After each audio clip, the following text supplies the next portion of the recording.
Hi, everybody. In this DSpeak, um, I guess they're really sort of kind of turned into YouTube audio messages.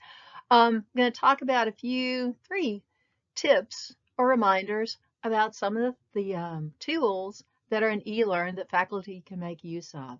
The first reminder is that with ADA accommodations coming out for students with timed exams and/or quizzes, other assessment items in people's courses, we as faculty need to go in and make those accommodations for our students. One of the ways to more quickly do that a lot of people are aware of but maybe forget, and that those of us who don't use it that often or haven't used it in a couple of semesters didn't know about, is that the smoothest and easiest way to create or accomplish these accommodations is to go under the class list in your eLearn course shell and find the student. Just to the right hand side of the student's name is the action arrow, and if you click on that, one of the options is to update or change or add academic accommodations. So when you click that item, then takes you to a page where a screen where you can update for the student, if it's time and a half, what that is, and then, oh my goodness, the tool in eLearn will calculate how many minutes that is for you, rather than you having to go, okay, the test is an hour, time and a half is, 90 minutes. So, or for a quiz, it's 15 minutes. So eLearn takes care of that math for you. One of the concerns I have, just to mention, I'm not sure if, I'm almost positive eLearn will do this across the quizzes, regardless of the time. For each item, it will go ahead and update per the time given. But, the first time or two, you might want to check and just make sure, if you know that you've got quizzes versus exams and they're in the assessments area, that you validate for yourself that the change is accurate given the time frame of that particular assignment. For some of us like me, where I have quizzes available, I don't have them timed, and Sherry Baker has assured me that if it's open for a range and there's no time set for like 15 minutes, 20 minutes, an hour and a half or whatever, that I do not have to put in an accommodation for time. It only refers to timed quizzes or exams, anything under assessments that is timed. So that's a nice one. It'll make the change across the board for all the assessments that you have for that student that are timed, and you only have to go one place and it happens everywhere. Pretty nifty. The next item I wanted to talk about is the student view in eLearn. For ages, I have been hearing that I can go in and see what my classes look like from the student side, and I never could find the right button. I kept going into course search and trying to click the student view. That isn't the right place. And I've tried on a couple of 3 different devices, and to make sure it was just my laptop that had too small of a screen. But for many of us, we can't see the actual bar to click. If you are in eLearn, and it really is at any place in eLearn, but you can go there easiest perhaps from the home page.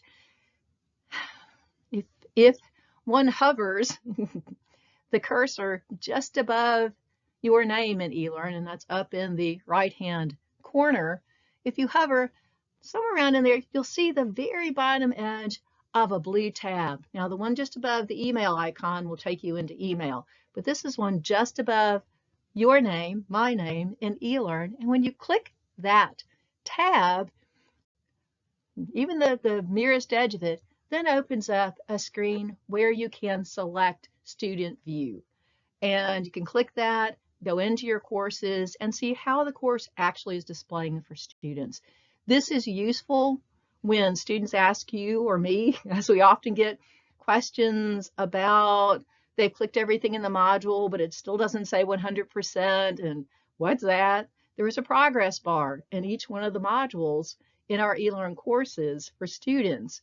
And every so often, students are not aware of how that functions and how that functions with our course materials in the module and what it actually means. So that's one way to see what students are talking about. If you get a bizarre question, that you understand that the student is talking about something in your course, but they're talking about something that's displaying and it's not displaying on your side. That's a way to go out there to see from the student view. You can also see if there are news items that you don't mean to be displayed for students at that time, or old news items that you did not think would show because you dismissed them. If you rolled the class, you didn't necessarily want to delete them, but you dismissed them. So you can see what is actually showing everywhere for students, as well as if there's some ordering issues, perhaps some of the items that you want to display in a particular way in the grade book or not. That way you can go out and maybe address those issues or correct things for your comfort and lesser stress.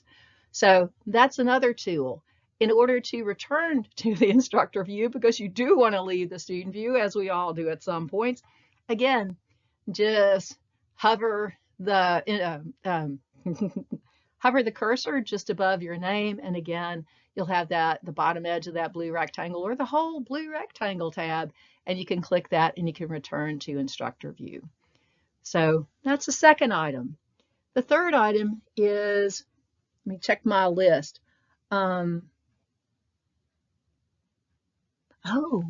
This nifty new tool that I think became available last spring, and a lot of people showed me this, and I was kind of looking at it the first day of classes to see how my online students were doing with, checking into the course or people jumping in.